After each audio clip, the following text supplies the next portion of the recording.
What are you making of all these political shenanigans there, and what about the debates, or the debate so far?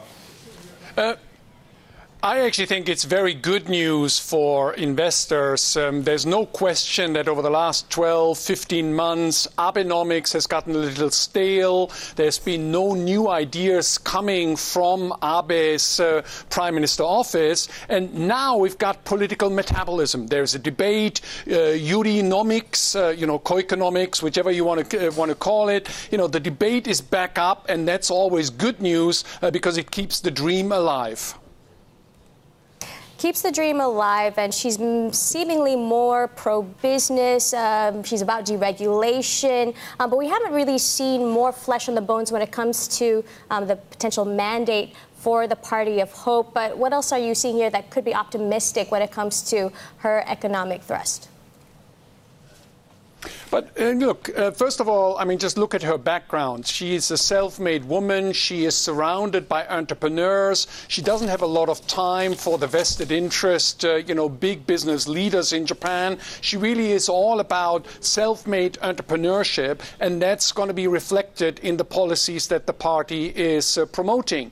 The other thing is, very important, she is going to stay on as the governor of Tokyo, as the governor of the most important economic region in Japan, and as a result of that, she's going to hold the powers that be very much accountable. There's been talk about special economic zones, empowering the regions. As the governor of Tokyo, with a voice in parliament with her party, that's going to turbocharge the supply-side revolution in Japan.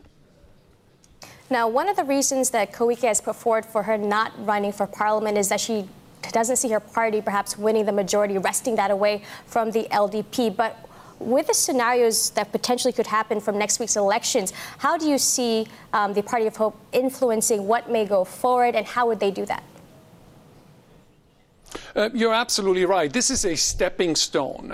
Remember, Prime Minister Abe called the election to catch Koike off guard. He knew that she was building a party. Building a national party takes time. You need candidates. Calling an early election, that sort of, forces Koike to scramble. So they're going to end up with 80 or 120, something like that, number of seats there. It's a stepping stone. Koike staying on as the governor of Tokyo has huge influence, holding the government accountable of actually speeding up economic reforms. You liken her to the rise of Emmanuel Macron, don't you, Jesper? The only difference is he became president.